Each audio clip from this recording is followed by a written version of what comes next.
Hello and welcome to the June 2016 edition of What is Happening in the Centenary Suburbs. Well, this edition we're going to have a little bit of a different format. As we all know, we've got the federal election coming up in July 2nd, in just quite a few weeks. And there's a lot of talk about negative gearing. Now, I don't really want to get into politics, but I think this is an issue that was well worth bringing up because it is going to have a major effect. Whether you are a property owner, whether you're a tenant, or whether you have a super fund. Firstly, what is negative gearing? Basically, people who buy investment properties rent their properties out, and the government gives them a little bit of incentive, and generally expenses exceed rental return. The government gives them a tax concession aimed at gaining capital growth over time. It's not guaranteed, but that's the major objective. Capital gains tax is payable upon the sale at the marginal tax rate of the owner, but will be discounted or can be discounted by up to 50% if the property sells longer than 12 months.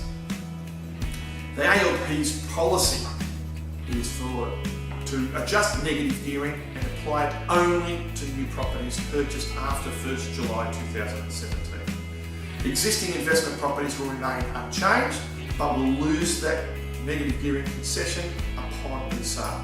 That also applies to new properties that are resold as well after July.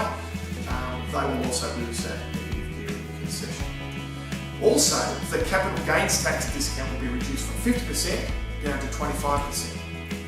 The Greens also have a plan, and that is to remove negative gearing altogether and backdate it to the 1st July 2015.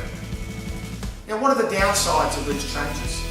Well, established properties will no longer appeal to investors. So therefore, your property is not going to appeal to 15 to 25% of the property market. So therefore, it's less competition. Less competition makes softer prices. And that's the objective of the ALP, is to bring prices down on the property market. But we'll end up with a two-tier market. We'll end up with an established market and a new property market.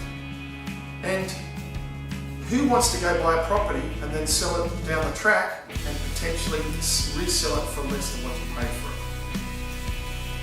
it? Additionally, super funds that have property exposure will also decline in value. If you don't own a property, well, you might think you're okay. However, if investors aren't out there buying, therefore rents are likely to increase. Also, there's going to be less rental properties in more desired suburbs. So therefore, we may not have as many rental properties in the Centenary suburbs. There might be on the outskirts in the new areas and developments. As a buyer, yes, the property may be coming down. You may think they may become a little bit affordable, but the biggest hurdle to get into the market is not so much the price, but the upfront cost to get in. The minimum deposit, which includes the stamp duty, the lender's mortgage insurance, the conveyancing costs. They can be quite substantial. Speak to a tenant and they could probably afford repayment of a mortgage because that's quite often less than their rental payment each week.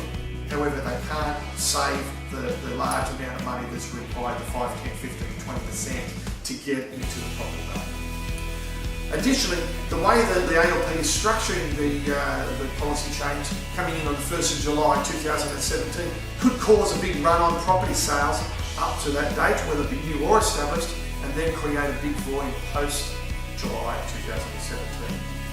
This could have ramifications increasing unemployment across the property industry. So a vote for the abolition or the changes in negative gearing could cost you more than you think. So really think about it while hard. I hope you found that informative. My name is Tozer.